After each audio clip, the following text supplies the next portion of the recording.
You, finding life rather dull, dreaming again of exotic places, wishing you were somewhere else, we offer you Escape.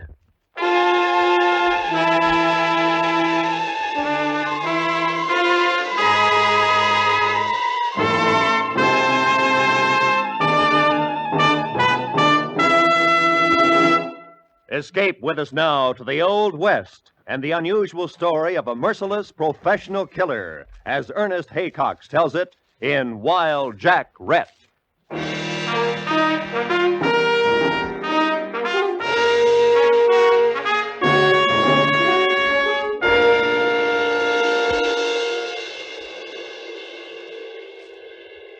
Red Mesa.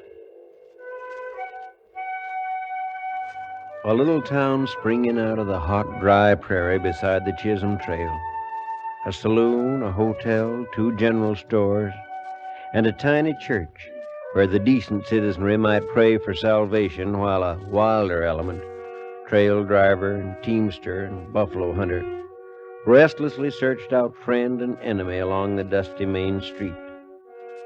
A small hill rose on the western edge of Red Mesa, plagued with a rash of graves, some marked and cared for, others sinking and forgotten.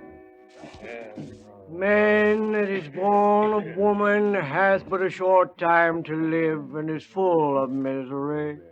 He cometh up and is cut down like a flower. He flieth as it were a shadow. While we're praying, a couple of you boys start throwing some dirt on the sheriff. O Lord, with whom do live the spirits of them that be dead, and in whom the souls of them...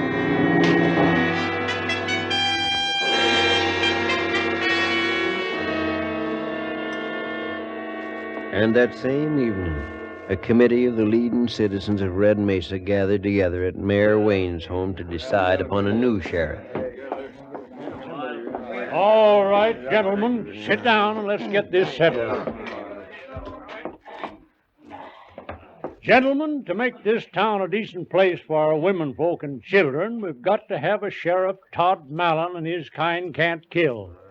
We need the toughest gunfighter available. And I want to propose... Just a minute, Mayor Wayne. Let me speak. All right. Go ahead, Beau-Helen.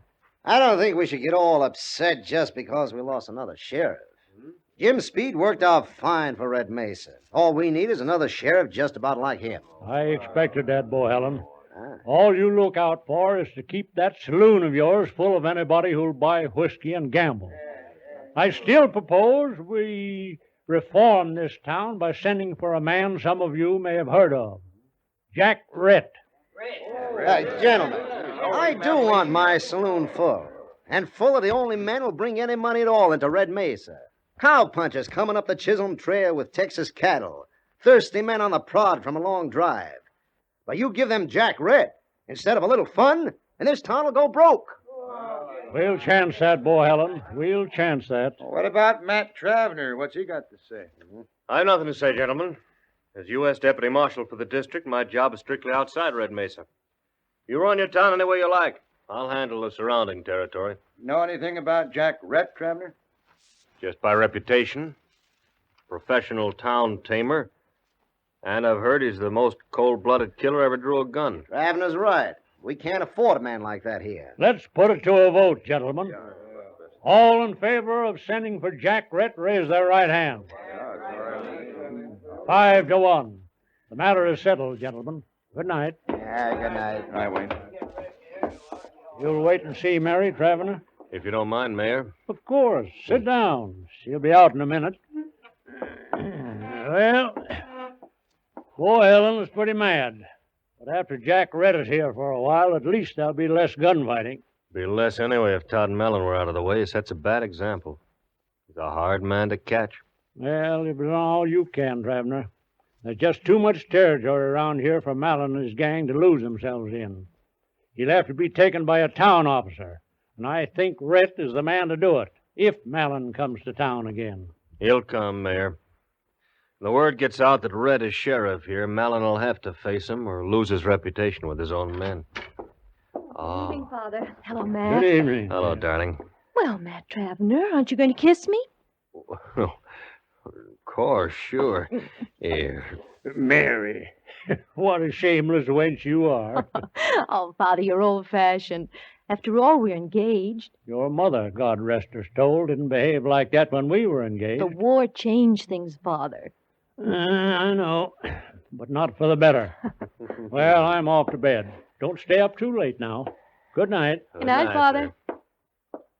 You look worried, Matt. Do I? Tell me about it. Well, it's just that they're sending for a new sheriff. A legal killer named Rhett. He has quite a reputation, and there'll always be men to challenge it. That means more gunfighting. Is that it? I'm afraid so. It's a bloody way to peace, Mary. I know. Let's not worry about it now. Come on. I'll fix some coffee for us.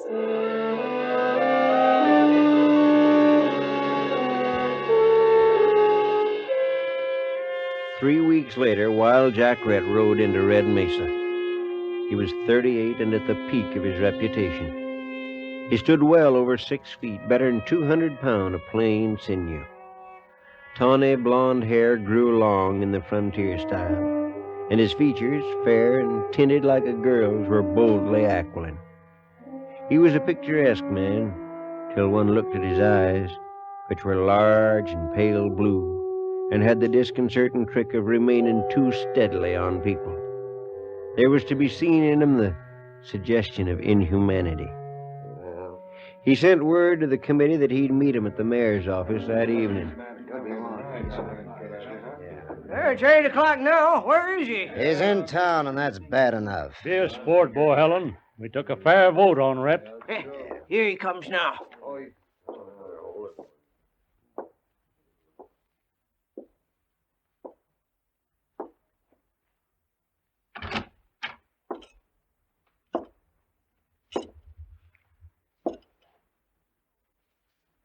My name is Jack Rhett. I have your offer. I'm Peter Wayne, mayor of Red Mesa. Do you accept it? Depends on what you want. Tell me. Well, Rhett, this is a difficult town. The Chisholm Trail lies just across the river, and we get most of our money from the riders passing through with Texas cattle. Now we want them to have a decent time for their money, but we don't like a lot of gunplay and killing. I've always been accustomed to complete authority, Mayor. I presume to know my job, and I won't have interference. That's agreed, Rhett. By the way, the last sheriff had a rule that riders leave their hardware at his office. He had trouble enforcing it. A poor rule. Let 'em pack their guns. That gives the wild ones a fair chance at you. I never give a man a fair chance at me. Is that all, gentlemen?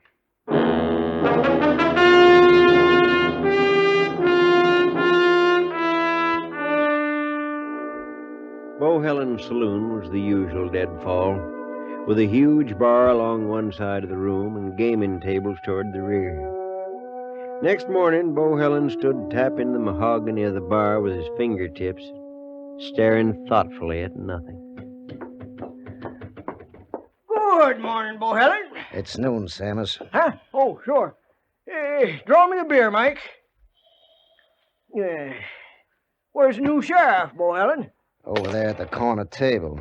Came in just before you did. Huh? Barkeep, bring me a cigar, a glass of rye.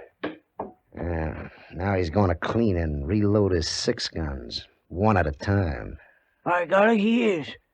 How'd you know? It's an old gunman's trick to impress the citizens. But there's no one here except you and me. Then it's to impress me. I don't...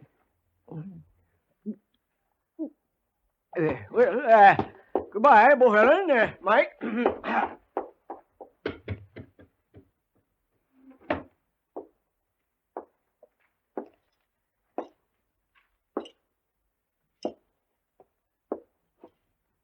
You've got something to say to me, Beau-Helen? Yes, I have. You're smart, Red. I recognize that. But your record for killing is too severe, and my business depends on an open town. Now, the reform element got you, and I'll go along for now. But just remember one thing. I can break you, Rhett, any time. I was waiting for that, Beau-Helen. Well, and I guess we understand each other. Hello? Oh, any luck, Matt? Just a morning's ride. Matt, here's Jack Rhett. Rhett, this is Mac Tavener, U.S. Deputy Marshal for the district. Glad to know you, Red. You're young. Don't be misled. Rhett, your job is in town, mine is everything outside. So I'll either back you up here in Red Mesa or leave you strictly alone. I'll handle Red Mesa. All right. One more thing. I want Todd Mallon. If he comes to town again, he'll have to be taken. Will you do that, or shall I? What is he? Outlaw. His main line is plain robbery. Now I want him for killing Jim Speed. Let me handle Mallon. Why? Killing's my trade. Man doesn't live with enough animal instinct to get me. Maybe. Killing you would build a man's reputation considerable. Just so? Yeah. Good luck, Red.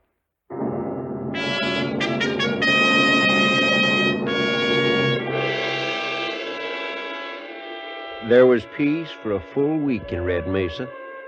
And then on Saturday night, Matt Tavener's prediction came true. Jack Rhett was at his customary post just opposite Beau-Helen's saloon, in a chair on the porch of the Chinook Hotel, obscured by the shadows and watching the crowd, his cold, pale eyes half concealed by cigar smoke. Trouble found him thus. Evening, Sheriff. Good evening, ma'am. Keeping an eye on the boys, huh? Oh, shoot!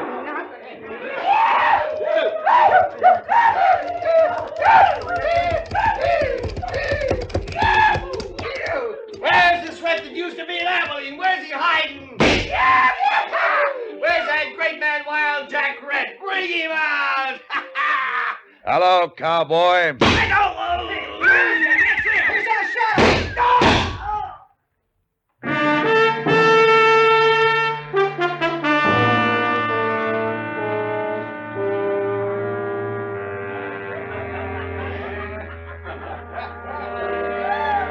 That's a lot of killing for one sheriff. 3 men. I don't like it. Forget it, friend. Have a drink and forget it. You're Beau-Helen, ain't you? That's right. Come on now, have one on the house. Mike, fix him up. I can pay for my liquor. Yeah, You never gave him a chance. What kind of sheriff you got stands in a shadow and kills 1 man, and then jumps 50 feet from his gun flash and shoots down 2 more? Those boys never had a chance at him. Just drink your drink, cowboy. That was the most merciless killing I ever seen. He's a butcher. I wish I'd gunned him up. Those kids better be still now. This is my game. They were fools to play it. Never buck a man who's spent his life learning to kill, son. Get out of town. Get out now. Red? What if I draw... Don't try it, son. Don't let your anger destroy you. Drift. Go on. Drift. Blast your town. I can hold my thirst another 200 miles up the trail. Come on, boys. We'll send word back to Texas to go around Red Mesa and let it dry to powder. Yeah, sure will. It won't do, Rhett. It'll do, Beau-Helen. Barkeep, bring me a glass of rye. On the house.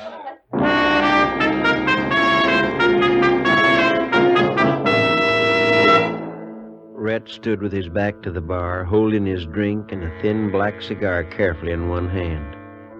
He stood there for about 10 minutes. Then trouble came again.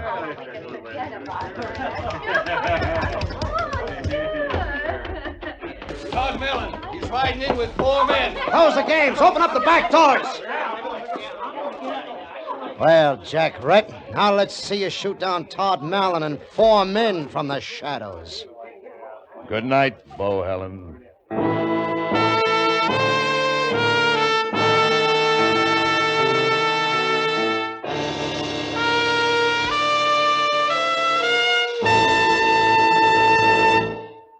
Escape, under the direction of Norman MacDonald, returns in just a moment. Sorry, but if you think school teachers have it easy, you've got another think coming. Just ask our Miss Brooks, as played by Eve Arden, on most of these same CBS stations this evening. And now, back to Escape.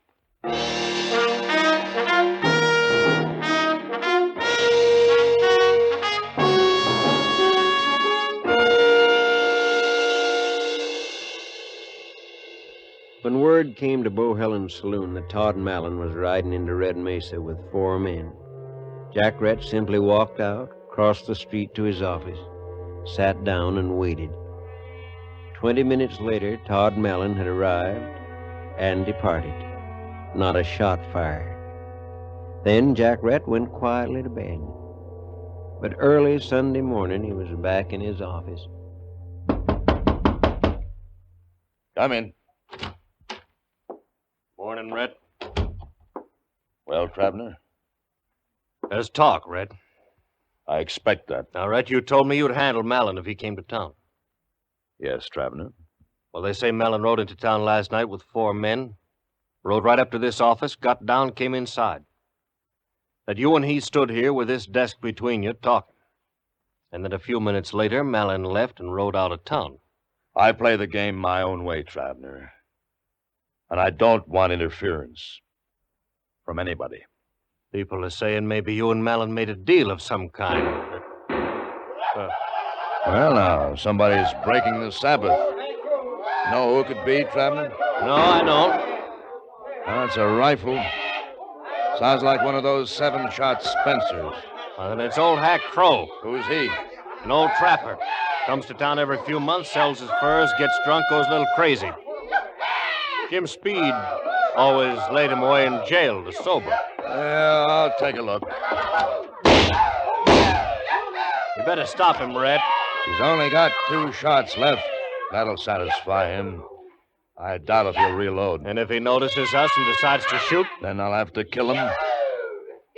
Hey, who's that coming out of Beau-Helen's? Ewald Bay, gambler. He's a fool. Now he's getting his horse. You gonna stop him, Rhett? No, let him go. Rhett, the town is your territory, and I won't interfere. But why did you refuse a fair shot at Hack Crow? Ewald Bay is dead. Which is the more useful citizen, Tavener? Crow or Bay? The West is full of gamblers.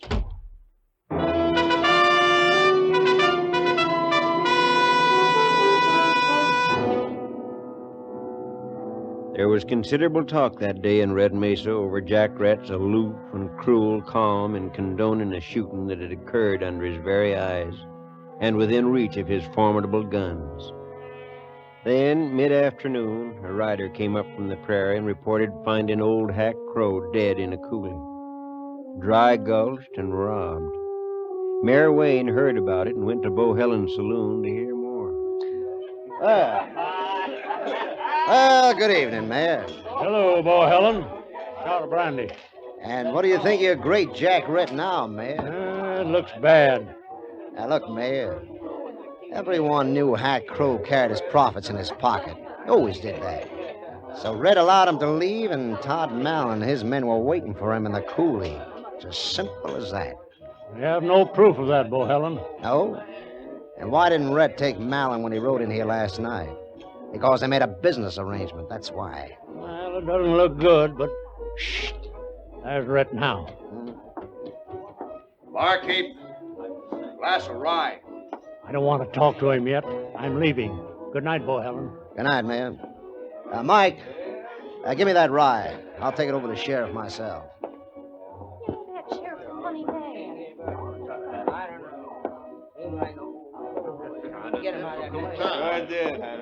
Here's your drink, Sheriff. Mind if I sit down? Game never changes, Beau-Helen. I know what you're going to say.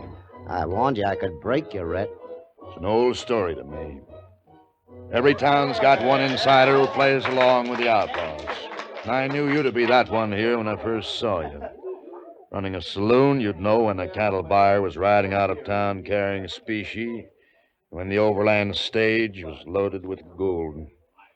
There was a quarrel over the split of profits between you and Mallon, and you fell apart. That's always the way. Very shrewd, Red. It's an old story, Beau-Helen. I know it by heart. Very shrewd. But you can't play the same game. All sheriffs are supposed to be crooked. You and Mallon had an agreeable little chat last night. Did he make you a good offer, Red? Maybe I should accept his offer, Beau-Helen, just to keep you two split. Maybe I should do that. Red, I've seen sheriffs come and go. It's a chancy trade. Sheriffs die. They all die. It's only a question of time.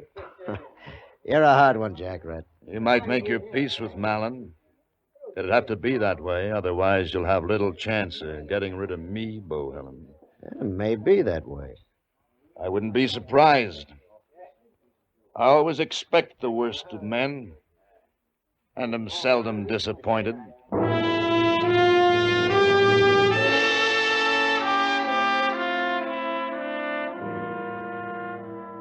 It was turning dark as Jack Rhett left Beau-Helen's saloon. Crossing the street, he walked into his office, but continued on out through the back door. A few minutes later, he stood in the gathering shadows opposite the OK stable and watched Beau-Helen ride out and drift into the prairie to the south. He knew now what to expect. It would happen soon, perhaps tomorrow. He returned to his office and slept the night there.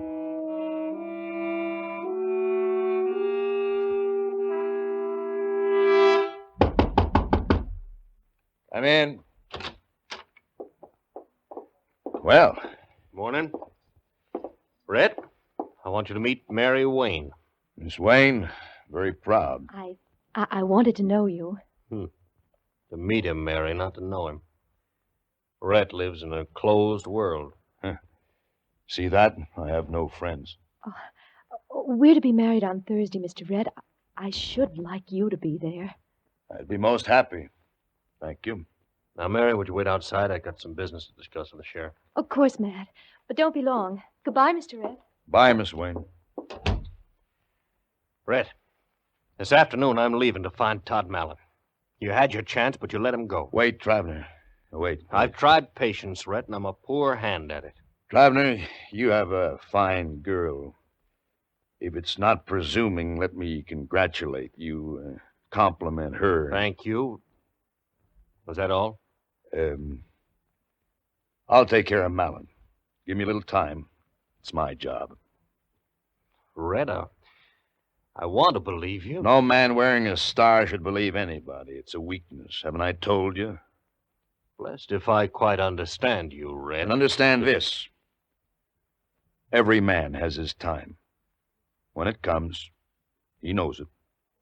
There's no turning back. Nothing makes any difference then except to stand up to the finish and go out in decent style. And yet you're the man never believes in giving another man a break. Don't try to understand me. You want help with Mallon? I have no faith in help. Coming, Mary. Wait, Tavener. I'll suggest this much. Take one man. Ride due north to where the cattle trail crosses Tempest Creek. Be there tonight. Understand? Red, I'd hate to oppose you. If you did, you'd lose. I've been 15 years at this, Tavener, which is 5 years beyond average luck.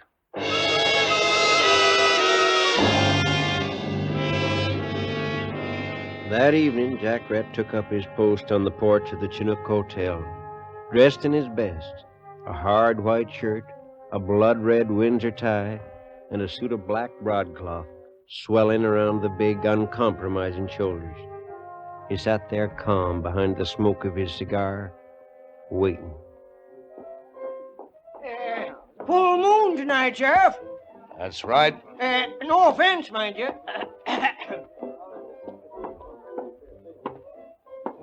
Good evening, Rhett. Hello, Mayor Wayne. Mayor, have you seen Tavener? He rode north this afternoon. Be back tomorrow, he said. Good. Where's the sheriff? Here I am. Red, listen, I just come up South Creek and Todd Mallon and 6 men were only a quarter mile behind me, heading into town. All right, friend. Take cover. Yeah, sure. Rhett stood up and moved into the shadow at the end of the hotel porch. Across the street, Beau-Helen appeared in the full glow of the doorway of his saloon. Come out in the dark and meet your friends, Jack Rhett.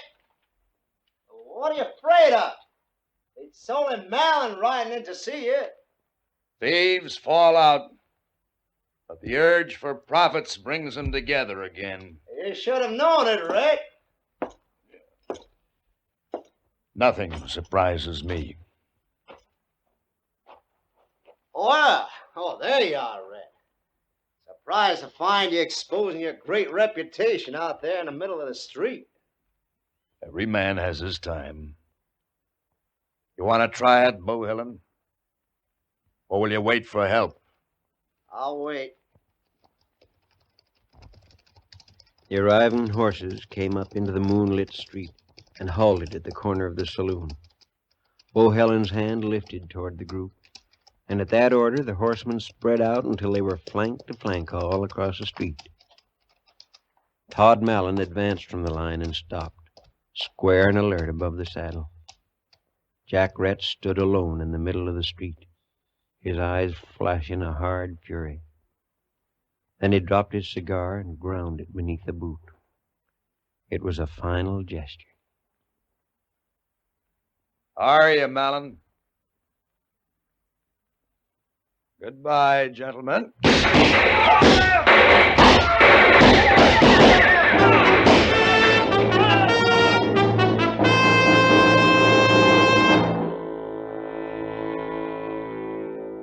Next day, Red Mesa buried some more men out on the hill and talked of Jack Rhett, who was more of a mystery to them now than when living. To all of them but one, Matt Tavener. Nobody knows a killer's world, Mary. Wasn't any room in Jack Rhett for much pity. But he sent me away to save me from what he knew was coming. I think that was a kindness, although I had no fear. It was a fine thing for him to do, Matt. But they say he stood in the middle of the street to face them all in the moonlight. Why? It wasn't his style. As long as he was sure of himself, he never gave anybody an even chance, Mary. But killers live and die by instinct. And somewheres along the evening, he got the warning. After that, it was just a matter of pride. He killed Mallon and Beau-Helen before he died, standing up and in good style. And that's sort of a greatness, isn't it?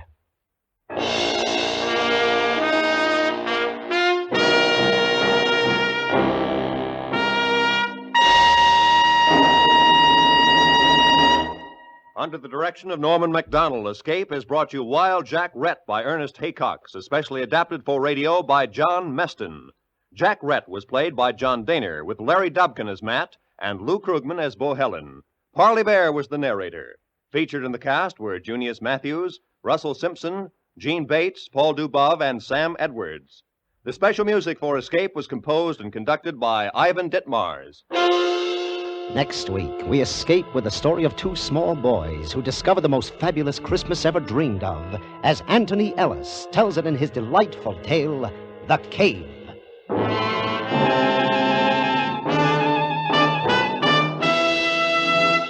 Stay tuned now for Make Believe Town, which follows immediately on most of these same CBS stations. Roy Rowan speaking for CBS, the Columbia Broadcasting System.